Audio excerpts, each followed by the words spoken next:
죄송합니다. 목이 조금 메어서 물 한 모금만 마시고 하겠습니다.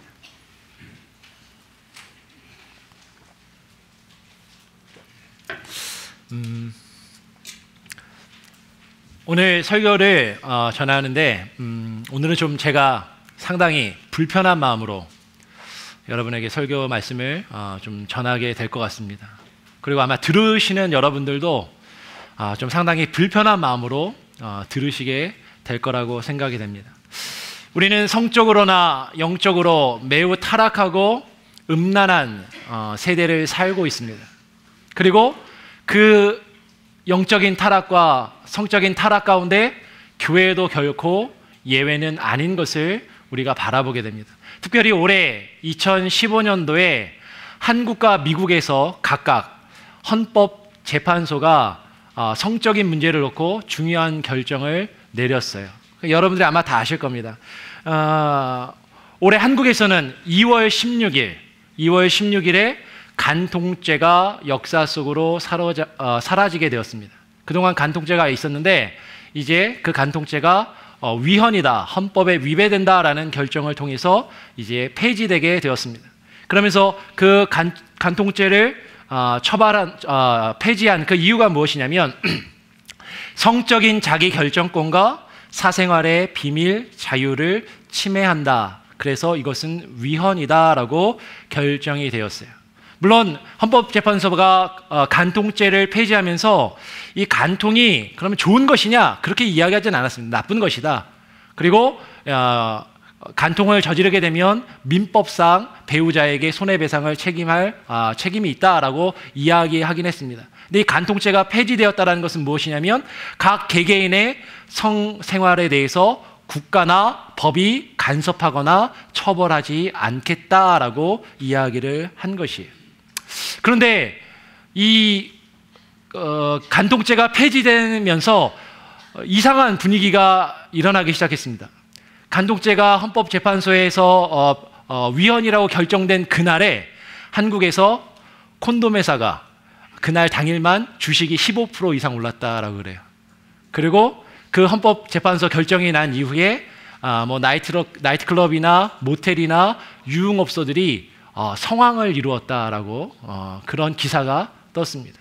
그리고 기사를 또 보신 분들이 있을 텐데 요새 불륜을 조장하는 사이트가 이제 뭐 한국에서 또 이렇게 언론에 나왔잖아요. 근데 그 사이트가 이제는 한국 법에서 불법 사이트로 규정되지가 않는다라고 합니다. 왜냐하면 그 사이트에는 음란한 사진이나 동영상은 없어요. 그냥 바람을 피우세요. 그리고 성적인 파트너를 소개해주는 이런 사이트거든요.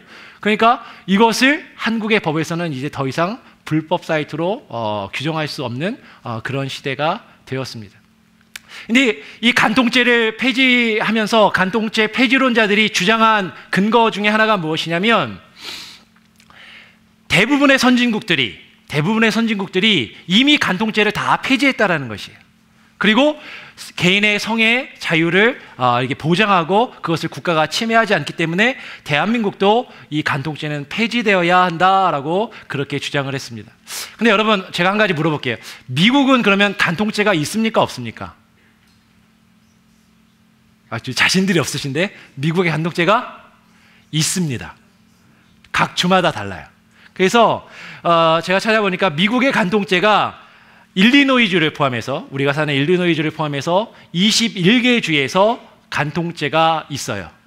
형법상 간통죄가 있습니다. 그런데 대부분의 그 주는 이 간통죄가 경범죄에 해당이 됩니다. 중한 죄가 아니라 경범죄에 해당이 되어서 그래서 특히 메릴랜드주 같은 경우는 간통하다가 붙잡히면 벌금이 얼마나 받게요? 10불. 네. 간통하다가 붙잡히면은 경범죄이기 때문에 10불의 벌금을 받게 됩니다. 근데 5개 주, 예외적으로 5개 주, 미시건주나 위스콘신주나 그등 5개 주는 중범죄로 다스린다 그래요. 특히 매사추세츠주 같은 경우는 그 간통하다가 잡히면 3년까지 징역을 살 수도 있다라고 합니다. 그러니까 주도 잘 골라가면서 바람도 피워야 되는 거죠. 이제 이런 시대가 됐어요. 근데 한편 미국은 이 간통죄가 주마다 있기도 하고 없기도 한데 미국은 얼마 전에 우리가 잘 아는 것처럼 6월 26일, 한국은 4월 26일이었는데 미국은 6월 26일, 26자가 뭐 좀 안 좋은지 6월 26일에 동성 결혼이 합법화되었습니다. 잘 아실 거예요. 그동안에는 이제 워싱턴 DC와 36개 주에서만 각 주의 법에 따라서 동성 결혼을 인정하는 주가 있고 없는 주도 있었지만 이제는 모든 미국의 전 주가, 모든 전 미국이 이제 동성 결혼이 합법화되고 정당화된 그런 시대가 되었습니다. 이때 헌법재판소 재판관이 9명이었는데 9명 중에 5명이 동성 결혼에 찬성을 표하고 4명이 반대를 표해서 한 표 차이로 동성 결혼이 미국에 합법화되었어요. 그러면서 대법원이 이 동성 결혼을 합법화하는 그 결정문에서 뭐라고 이야기를 했냐면 이렇게 이야기를 했습니다. 결혼은 예로부터 중요한 사회적 제도였지만 법과 사회의 발전과 동떨어져서 홀로 있는 것은 아니다라고 말하면서 동성 결혼에 대한 반감이 시대적으로 많이 사라졌고 그 사회상을 이제 법도 반영해야 된다라고 그렇게 이야기를 했어요. 그리고 동성 결혼이 이제 합법화가 됐을 때 미국의 대통령 오바마 대통령은 자신의 트위터에 이와 같은 글을 올렸습니다. 대법원 판결에 대해서 평등을 향한 우리의 여정에 큰 발걸음을 내디뎠다.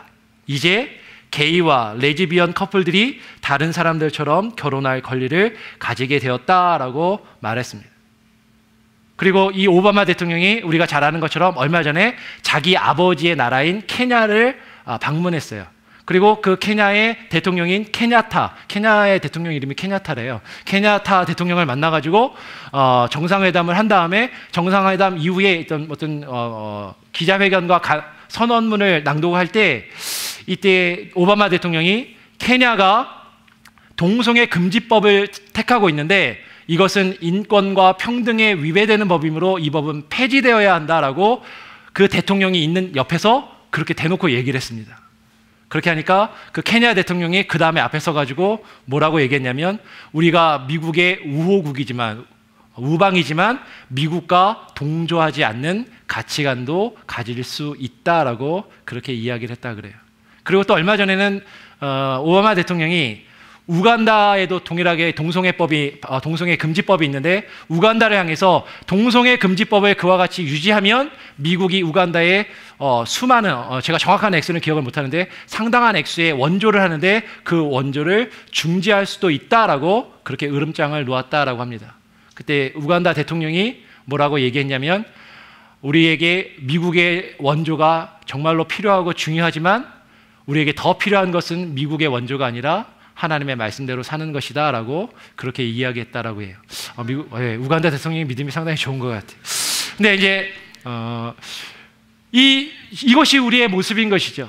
과거에는 군사력을 앞세워서 제국주의가 각 나라를 쳐들어가고 점령하고 식민지를 삼았습니다. 그런데 오늘날은 경제력을 앞세워서 자신들의 문화와 가치관을 다른 나라에 강요하고 다른 나라의 문화를 존중하지 않고 자신들의 가치관이 우월하다라고 이야기하고 그것을 강요하는 그런 시대가 되었습니다. 그리고 그것은 다른 나라뿐만 아니라 특별히 오늘 우리가 미국 땅에 살고 있는 우리에게 또 현실의 문제로 다가오고 있는 것을 바라보게 됩니다.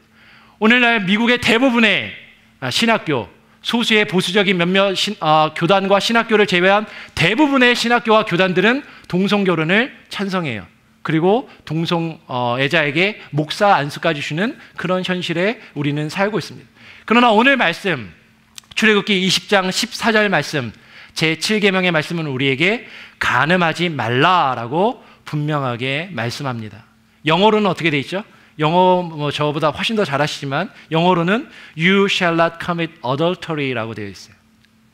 근데 여기서 adultery라는 말이 사전을 찾아보니까 보통 뭐라고 번역되냐면 보통은 우리 성경처럼 간음이라고도 번역되지만 보통은 찾으면 간통, 아까 얘기했던 간통법이 폐지됐다고 할 때 간통이라는 말로 번역이 됩니다. 여기서 돌발 OX 퀴즈 하나 내겠습니다. 여러분, 간음하고 간통하고 같은 말인가요? 다른 말인가요? 간음하고 간통은 같은 것이다. 손 드신 분 있고, 간음하고 간통은 다른 거다. 다르니까 물어봤겠지. 눈치껏 이렇게 드신 분들이 있는데, 간통은 보통 이제 영어로 adultery라는 말로 이렇게 번역이 되는데, 간통은 쉽게 말하면 배우자가 있는 사람이, 결혼한 사람이 자신의 배우자가 아닌 다른 이성과 성적인 관계를 갖는 것을 가리켜 간통이다라고 이야기합니다. 근데 간음은 결혼을 했던 안 했던, 결혼이라는 그 제도의 밖에서 비정상적으로 음란하게 비정상적인 성행위가 이루어지는 것을 가리켜서 통틀어서 다 간음이다라고 이야기해요. 그래서 우리말 성경에서 You shall not commit adultery라는 이 말을 간통하지 말라라고 번역하지 않고 간음하지 말라라고 번역한 것에 우리는 조금 주의하고 집중할 필요가 있습니다. 그러니까 성경이 우리말 성경에서 간음하지 말라라는 것은 단순히 너가 결혼했다면 너의 배우자를 두고 바람 피우지 말라라는 차원이 아니라 그보다도 더 넓은 의미에서 너의 성생활을 하나님 앞에서 음란하지 않고 너의 정결한 모습을 지키라라는 것으로 우리가 여길 수 있다는 것이에요. 그런데 아까 제가 말씀드렸던 미국의 21개 주에서 간통죄가 있다 그랬잖아요. 그죠? 그 간통죄, 어덜터리가 있는데 이 간통죄에 대한 그 정의도 각 주마다 조금씩 다르다라고 그래요. 그래서 대부분의 주는 우리 지금 말씀드린 것처럼 우리말에서 간통하고 동일한 개념으로 여깁니다. 쉽게 말하면 결혼한 사람이 다른 자신의 배우자를 놔두고 다른 누군가와 성관계를 갖는 것을 가리켜서 이제 간통이다라고 그럽니다. 근데 좀 예외적으로 노스캐롤라이나 주 같은 경우는 이 간통법을 직접적인 성관계가 없어도, 직접적인 성교 없이도 어떤 누군가와 음란한 행위를 하는 것만으로도 간통죄가 성립될 수 있다라고 해요. 이거 좀 예외적입니다. 근데 똑같이 노스캐롤라이나 말고 사우스캐롤라이나는 어떻게 간통죄를 성립하냐면 한 번 바람을 피우는 걸로는 간통죄가 성립이 안 돼요. 왜냐하면 실수할 수도 있잖아요. 그러니까는 한 번 다른 사람을 만나서 성관계를 갖는 거는 간통죄가 안 되고 지속적으로 계속해서 누군가를 만나서 배우자가 아닌 사람과 성관계를 맺으면 이것은 간통죄다라고 그렇게 정한다라고 이야기합니다. 근데 아까도 얘기했던 것처럼 대부분의 미국에서 간통죄, 어덜토리를 얘기할 때는 결혼한 사람이 배우자 외에 다른 사람과 성관계를 갖는 것을 간통죄로 여긴다라는 것이죠. 바꾸어 말하면 미혼이거나 이혼을 해서 지금 현재 배우자가 없는 사람은 얼마든지 자신의 성을 즐기고 누릴 수 있다라고 생각하는 것이 미국 사람들이 가지고 있는 법이나 일반적인 문화다라는 것이. 왜냐하면 그게 법에 접촉되지도 않고 그것을 당연하게 여기는 그런 문화다라는 것입니다. 근데 그리고 더 나아가서는 뭐라고 이야기하냐면 아까 이야기한 것처럼 간통이나 간음이라는 이것이 남녀 간에 이루어지는 성행위이기 때문에 동성애는 간통이나 간음에 해당하지 않는다라고 그렇게 이야기하는 거예요. 그래서 어떤 음란한 일을 행해도 이것이 간통죄가 아니다라고 얘기합니다. 여러분 동성애자들한테 가서 너 왜 십계명을 어기느냐라고 얘기하면 동성애자들 물론 십계명 자체도 인정하지 않는 사람들도 대부분이지만 기독교인인 동성애자에게 가서 자기가 기독교인이라고 이야기하는 동성애자에게 가서 너 왜 십계명을 어기냐라고 얘기하면 나 십계명 어긴 적 없어. 성경에 You shall not commit adultery. 너 adultery의 뜻이 뭔지 알아? 그래서 동성애는 adultery가 아니야 라고 이야기하는 것이에요. 그리고 자신들의 그 성적인 자유로움을 주장하는 것입니다. 그런데 예수님께서는 간음하지 말라라는 이 말씀을, 어덜터리의 개념을 우리가 생각하는 것처럼 좁은 의미에서, 법이 정하고 있는 것처럼 좁은 의미에서 말씀하고 있지 않고 더 넓은 의미에서 확대해서 해석하고 계신다라는 것입니다. 말씀을 한번 같이 찾아서 보겠습니다. 마태복음 5장 27절부터 32절까지의 말씀입니다. 마태복음 5장 27절로 32절까지의 말씀. 제가 가진 성경으로 신약성경 6쪽에 있습니다.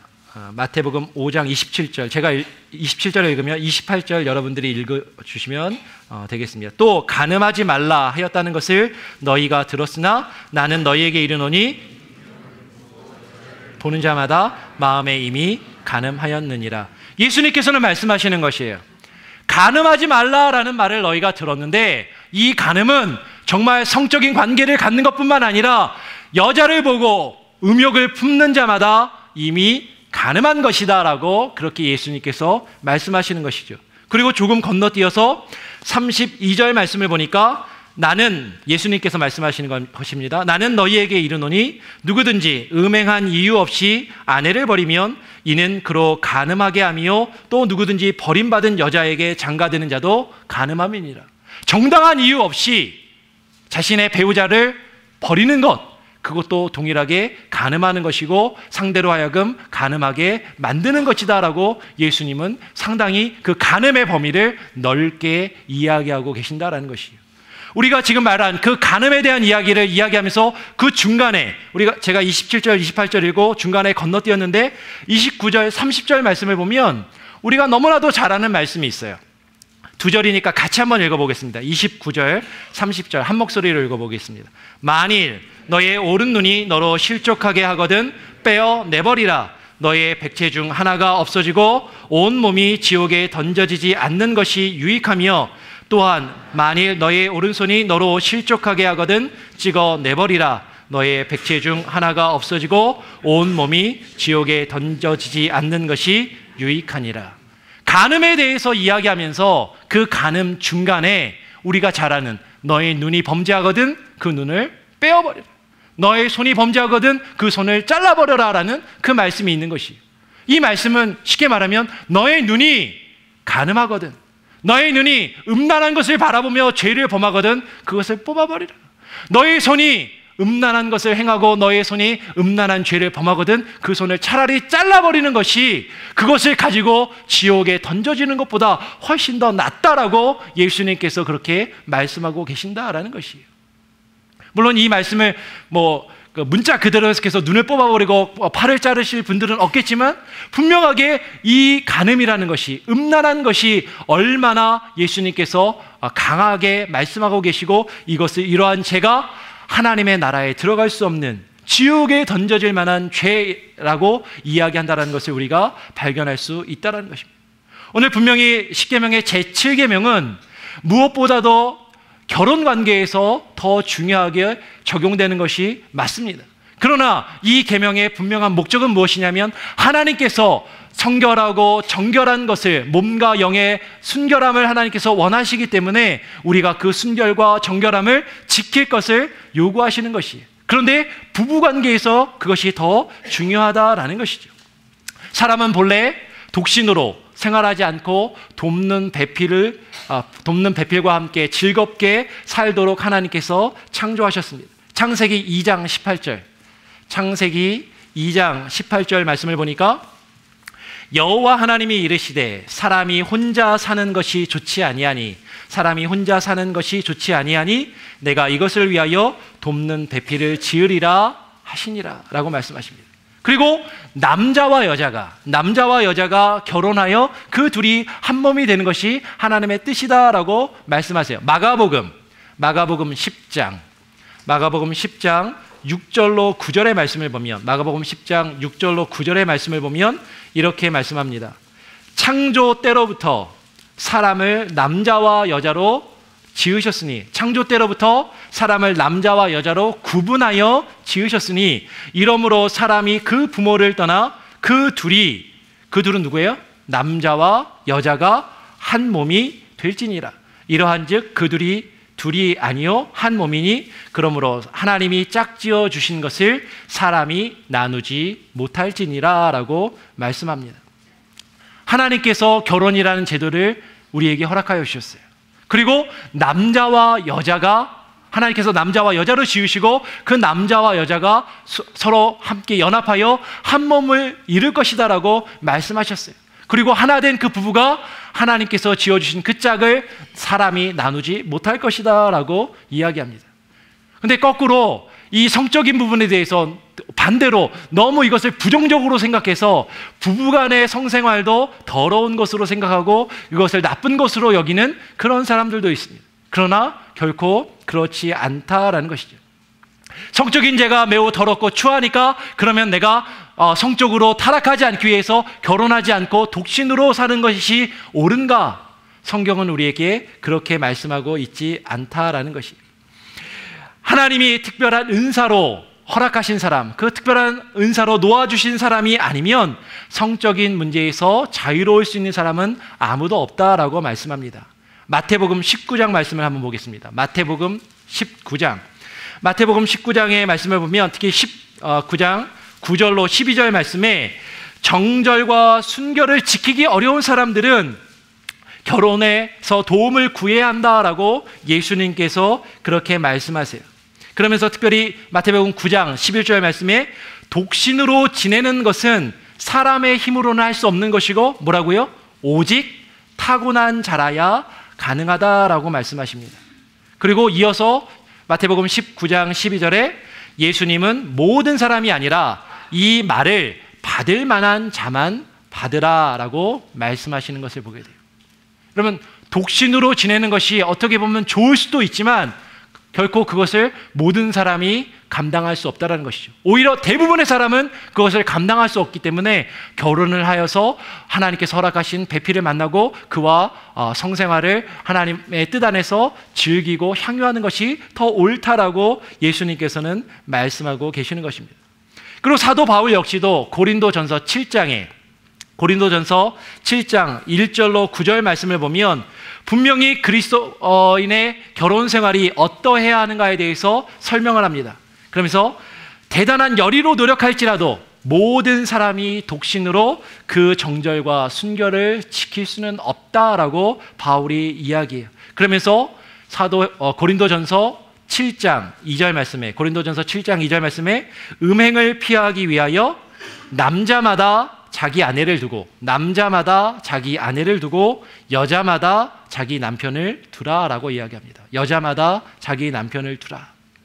그리고 고린도전서 7장 9절에 가서 만일 절제할 수 없거든 혼인하는 것이 정욕이 불같이 타는 것보다 더 낫다라고 그렇게 권변하고 있습니다. 남자는 아내를 두고 아내는 남편을 두라라고 그렇게 분명하게 말하고 있어요. 그리고 이 혼인이 정말 귀하다라고 이야기하는 것이죠. 성경 말씀 한 군데 같이 찾아서 한번 읽어보겠습니다. 히브리서 13장 4절입니다. 이번에 다 같이 한번 찾아서 같이 읽어보겠습니다. 히브리서 13장 4절 말씀, 제가 가진 성경으로 구약성경 368쪽에 있습니다. 구약성경 368쪽에 있는 히브리서 13장 4절 말씀, 다 찾으셨으면 함께 한 목소리로 읽어보겠습니다. 모든 사람은 혼인을 귀히 여기고 침소를 더럽히지 않게 하라. 음행하는 자들과 간음하는 자들을 하나님이 심판하시리라. 모든 사람은 그 결혼 관계를 귀하게 여겨라. 그리고 음행하는 자들과 간음하는 자들을 하나님이 어떻게 하신다? 하나님이 심판하시리라 라고 말씀하고 있어요. 이 심판에 대해서는 레위기 20장 말씀에서 우리에게 구체적으로 이야기합니다. 레위기 20장으로 한번 건너가 보겠습니다. 레위기 20장에 따르면 간음과 모든 음란한 성적인 범죄는 다 죽음에 해당하는, 사형에 해당하는 죄라고 이야기하는 것이. 그러면서 레위기 20장 특별히 10절, 누구든지 남의 아내와 간음하는 간부와 음부를 반드시 죽이라라고 이야기합니다. 같이 한번 읽어보겠습니다. 레위기, 출애굽기 뒤에 있는 레위기 20장 10절 말씀, 제가 가진 성경으로 구약성경 176쪽에 있습니다. 함께 레위기 20장 10절 말씀을 읽겠습니다. 누구든지 남의 아내와 간음하는 자, 곧 그의 이웃의 아내와 간음하는 자는 그 간부와 음부를 반드시 죽일지니라. 간음하는 자는, 자신의 배우자가 아닌 다른 사람과 간음하는 자는 반드시 죽이라라고 말씀하고 있어요. 그런데 오늘날 우리의 문화는 어때요? 미국을 비롯해서 서구의 많은 사람들은 스와핑이라는 것이 벌써 오래전부터 하고 있습니다. 쉽게 말하면 결혼한 사람들이 서로의 파트너를 바꾸어서 성생활을 즐기는 것. 더 나아가서는 미국보다 동성결혼이 먼저 합법화된 유럽의 여러 나라에서는 이제 동성결혼을 넘어서서 그룹결혼까지 허용되고 있어요. 그래서 동성결혼 그러면 여자끼리 둘, 남자끼리 둘, 이 결혼은 미국보다 벌써 몇 년 전부터 시작을 했는데 지금은 여자 셋이, 남자 셋이 이렇게도 결혼을 한다라는 것이에요. 그리고 여기 이걸로 좀 부족하니까 여자 둘에 남자 한 명 끼워서 뭐 이렇게도 결혼을 하는 그런 케이스들이 생겨나고 있다라는 것입니다. 오늘 레위기서 20장 11절로 21절까지의 말씀을 쭉 보니까 또 무엇에 대해서 이야기하냐면 누구든지 자신의 가까운 친척, 근친과 상관하는 자, 성관계를 갖는 자는 둘 다 반드시 죽이라라고 이야기합니다. 그리고 더 나아가서 레위기 20장 15절과 16절 말씀을 보니까 15절과 16절 말씀을 보니까 남자나 여자나 짐승과 교합하면 반드시 죽이고 그 짐승도 죽이라라고 이야기해요. 신명기 27장 21절 말씀에도 짐승과 교합하는 모든 자는 저주를 받을 것이라 할 것이요 모든 백성은 아멘 할지어다라고 말씀합니다. 이 짐승과 교합하는, 짐승과 성관계를 갖는 것이 십계명이 주어질 당시에도 이미 고대 사람들도 그 일들을 행하였다라는 것이에요. 그래서 그것을 하지 말라라고 말씀하고 있는 것이죠. 그런데 그 수간이, 짐승과 성관계를 갖는 수간이 지금까지도 사람들에게 사이에서 행하고 있고, 실제로 유럽에 가면 단돈 몇십 불을 주면 짐승과 개나 고양이나 염소와 성관계를 알선해주는 그런 사이트도 있고 그런 업자들이 있다라는 것이에요. 그리고 그것뿐만 아니라 개나 고양이하고 심지어는 결혼하는 사람까지도 생겨나고 있다라는 것이죠. 이것이 오늘날 우리가 살아가는 이 세상의 현실이고 모습이다라는 것입니다. 근데 실제로 에이즈가 그 원인은 뭐 정확하지 않고 지금도 의견이 분분하지만 분명한 것은 에이즈가 전달되는 방법 중에 가장 대부분은 동성애와 동물과의 성적인 접촉을 통해서 에이즈가 전파된다라는 것은 다 인정하는 그런 사실인 것이에요. 또한 오늘 레위기 20장 말씀을 보니까 20장 13절은 우리에게 뭐라고 말씀합니까? 다시 한번 같이 한번 읽어보겠습니다. 레위기 20장 13절 말씀 같이 읽겠습니다. 시작. 누구든지 여인과 동침하듯 남자와 동침하면 둘 다 가증한 일을 행함인즉 반드시 죽일지니 자기의 피가 자기에게로 돌아가리라 라고 말씀합니다. 여인과 동침하듯이 남자가 남자와 동침하는 것은, 뭐 여기 써있지 않지만 여자가 여자와 동침하는 것은 가증한 일이다 라고 성경은 분명하게 말씀하고 있어요. 근데 동성애 찬송론자들이 하는 이야기는 무엇이냐면 다양성을 존중해야 한다. 다양성이 존중받아야 하고 그 다양성이 존중받아야 하는 이 시대 가운데 이제는 시대가 변해왔다. 다양성이 존중받고 개인의 자유가 존중받는 이 시대에는 이 동성애가 과거와 같이 금기시되거나 잘못된 것이 아니라 이제 우리가 인정하고 받아들여야 하는 것이다라고 그렇게 이야기한다라는 것이에요. 그러나 성경을 보면 동성애는 이미 고대부터 있었던 것입니다. 창세기 9장에 보면 9장 22절에 보면 노아가 술 취해서 벌거벗고 누워 있었어요. 그때 노아의 아들 중에 한 명인 함이 아버지의 벗은 모습, 하체를 보았다라고 얘기합니다. 그리고 그것 때문에 저주를 받아요. 아버지가 벗은 모습을 보았는데 왜 저주를 받을까? 어떤 사람들은 형들에게 가서 그것을 고자질해서 그럴 수도 있습니다.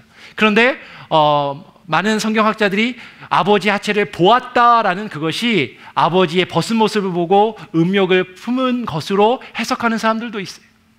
그리고 창세기 19장의 말씀을 보면 소돔 사람들이 이제 아브라함의 조카 롯에게 천사 2명이 찾아왔을 때 천사인 줄 모르고 그 두 사람을 롯에게 이야기합니다. 너의 집에 방문한 그 남자 둘을 우리에게 내놓아라. 우리가 그들과 상관하리라. 성관계를 가져야 되겠다라고 이야기하는 것이 보여요.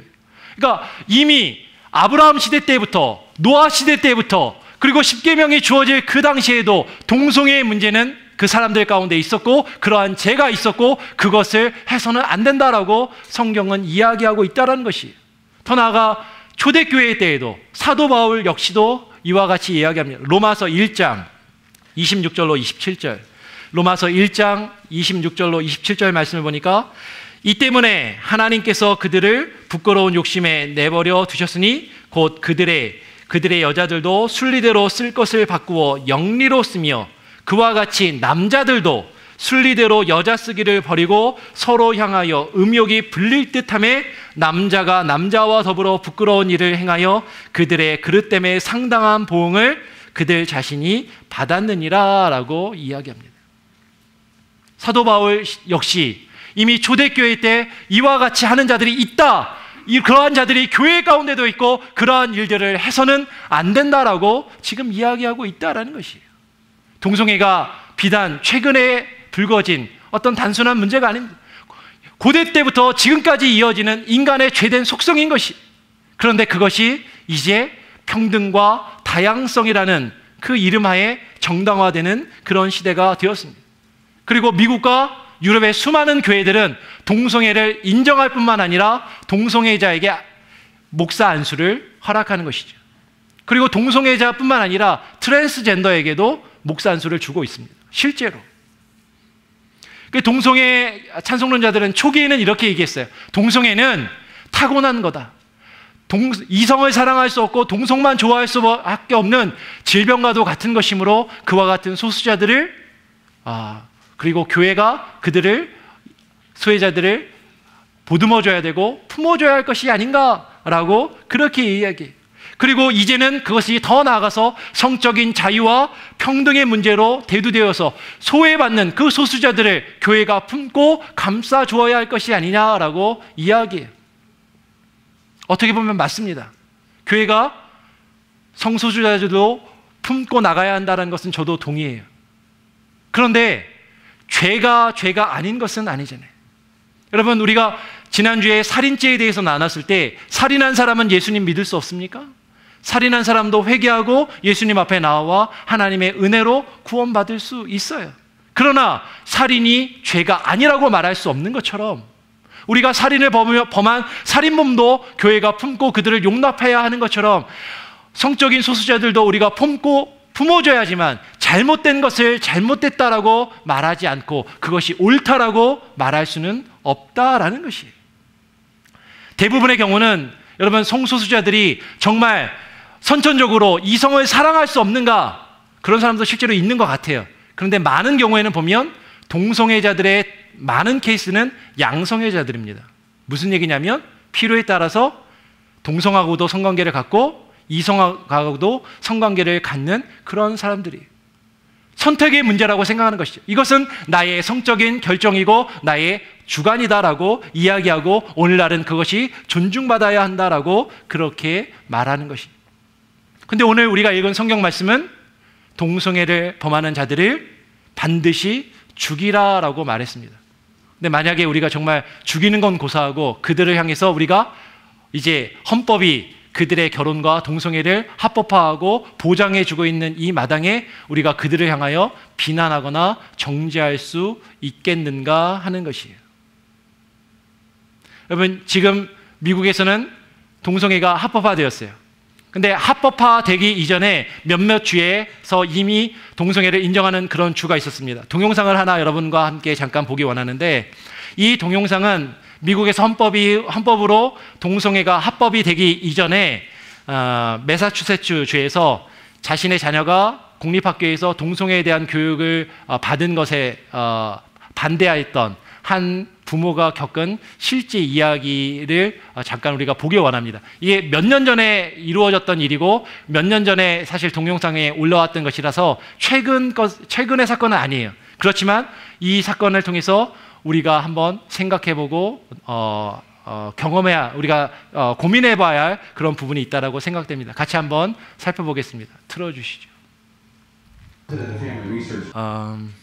어떤 생각이 드시나요? 이건 미국에서 이루어진 일이고 미국에서 원래 만든 것이지만 보셔서 알겠지만 자막이 한국말로 되어 있고 유튜브에서 보면 지금 이 사이트를 본 건 많은 사람이 한국 사람이에요. 그리고 한국말로 댓글이 많이 달려 있습니다. 근데 여기 보니까 그 유튜브 동영상에 찬성, 이 동영상에 찬성한다, 긍정적인 평가와 이 동영상에 찬성하지 않는다, 부정적인 평가가 있는데 찬성적인 평가가 좀 더 많긴 합니다. 그런데 대부분의 한국 사람일 것이라고 생각되는데 평가를 한 사람 중에 3분의 1 이상은 이 동영상에 반대하고 부정적인 댓글을 달았어요. 그러면서 이야기하는 거죠. 아까 그 남자가 이야기한 것처럼 롱 스토리가 있고 숏 스토리가 있는데 그 남자가 얼마나 심하게 굴었으면 감옥까지 갔겠느냐, 이렇게 비아냥거리는 사람도 있었고, 과연 기독교가 윤리와 도덕을 말할 자격이 있느냐라고 그렇게 이야기하는 사람도 있었습니다. 근데 여러분, 이 부부의 이야기가 이제 남의 이야기가 아니다라는 것이죠. 우리의 이야기고 우리가 살고 있는 이 미국에서 실제 이루어지고 있는 그런 이야기다라는 것입니다. 일리노이주도 실제로 2년 전에 동성 결혼을 받아들였어요.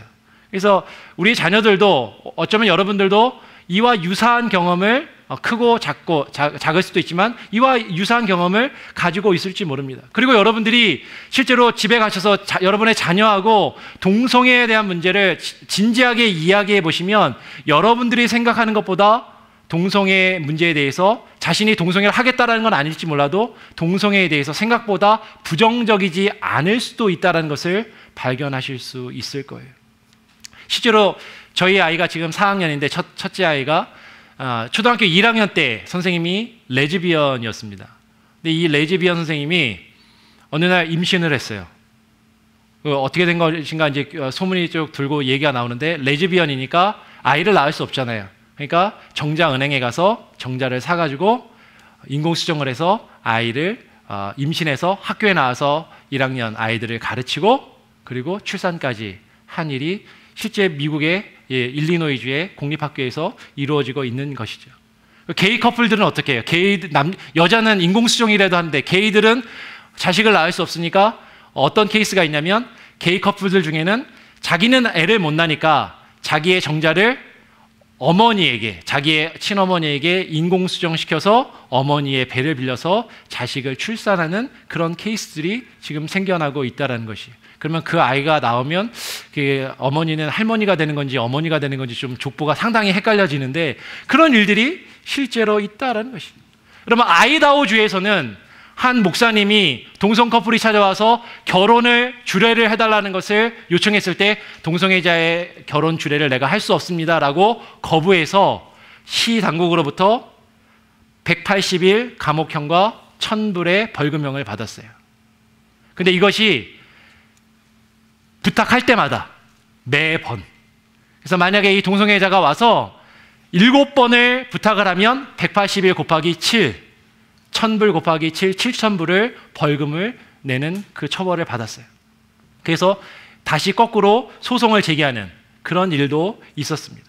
그리고 미국의 최대 감리교단인 미국 연합감리교회 UMC 교단에서는 어떤 목사님이 나는 동성애에 찬성할 수 없다라고 강하게 어필하면서 교단에서 파면당하는, 면직당하는, 너는 우리 교단의 목사가 아니다. 왜? 동성애를 인정하지 않으니까.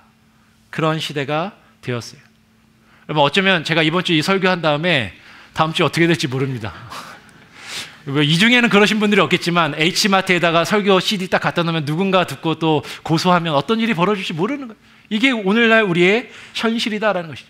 하나님의 말씀이 영적인 진리로 우리에게 다가오는 것이 아니라 이제는 이 세상의 윤리적인 도덕적인 기준과 가치조차도 우리에게 제공해 주지 못하는, 하나님의 말씀이 힘이 있어 살아 역사하는 능력의 말씀으로 증거되는 것이 아니라 하나님의 말씀이 이 세상의 법에 의해서 정말로 아무것도 아닌 것으로 여겨지는 그런 시대를 우리는 살고 있다라는 것이에요. 그러나 이 음란한 세대 가운데 교회는 그리스도의 신부로서 부르심을 받았습니다. 성경은 교회가 하나님의 신부라고 이야기해요. 특히 호세아서는 이스라엘 백성과 교회가 하나님의 신부라는 그 부부관계로 우리에게 말씀하고 있습니다. 이사야서 54장 5절 말씀에 이는 너를 지으신 이가 너의 남편이시라 그의 이름은 만군의 여호와이시며, 고린도후서 11장 2절 말씀에서 바울은 말하기를 내가 하나님의 열심으로 너희를 위하여 열심을 내노니 내가 너희를 정결한 처녀로 한 남편인 그리스도께 드리려고 중매함이로다 라고 이야기해요. 물론 여기서 중요한 것은 그리스도의 신부가 우리 한 사람 한 사람 개개인, 그렇게 이야기하시는 분들도 있지만, 우리가 하나님의 신부라고 할 때는 교회 공동체가 그 정결함을 유지하여서 하나님의 교회가, 그 공동체가 하나님의 신부된다라는 것이에요.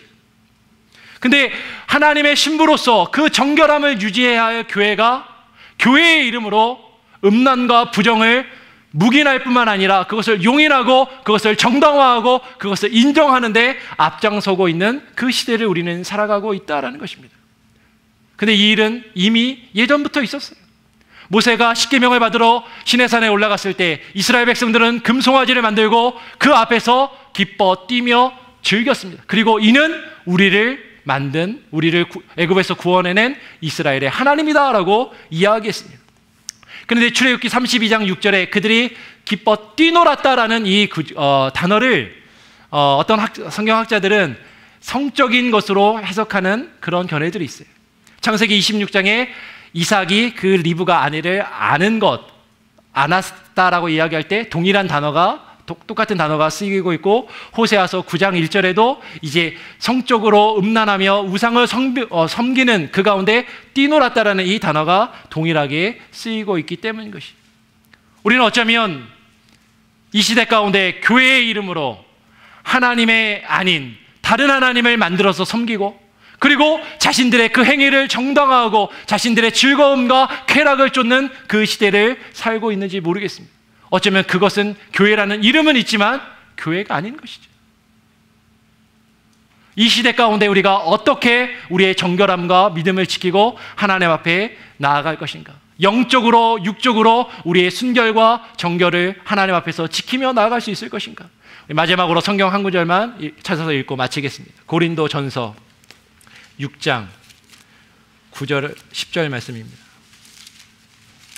고린도전서 6장 9절 10절 말씀, 제가 가진 성경으로 신약성경 268쪽에 있습니다. 신약성경 268쪽에 있는 고린도전서 6장 9절 10절 한 목소리로 함께 읽겠습니다. 불의한 자가 하나님의 나라를 유업으로 받지 못할 줄을 알지 못하느냐? 미혹을 받지 말라. 음행하는 자나 우상 숭배하는 자나 간음하는 자나 탐색하는 자나 남색하는 자나 도적이나 탐욕을 부리는 자나 술 취하는 자나 모욕하는 자나 속여 빼앗는 자들은 하나님의 나라를 유업으로 받지 못하리라. 하나님의 나라를 유업으로 받지 못하는 죄가 있습니다.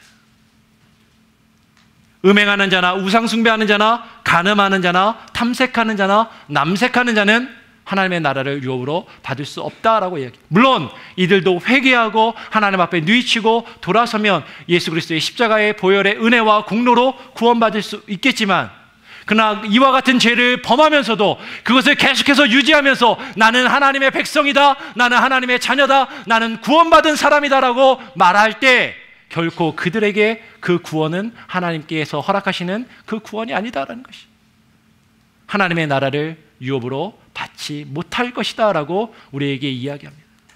하나님 앞에 우리가 참으로 정결하고 순결한 모습으로 하나님이 원하시는 그 믿음과 순결함을 지킬 수 있는 저와 여러분이 되기를 간절히 소원합니다. 시간이 좀 많이 갔지만 찬양 한 곡만 같이 부르고 기도하도록 하겠습니다. 나의 마음을 정금과 같이 정결케 하소서.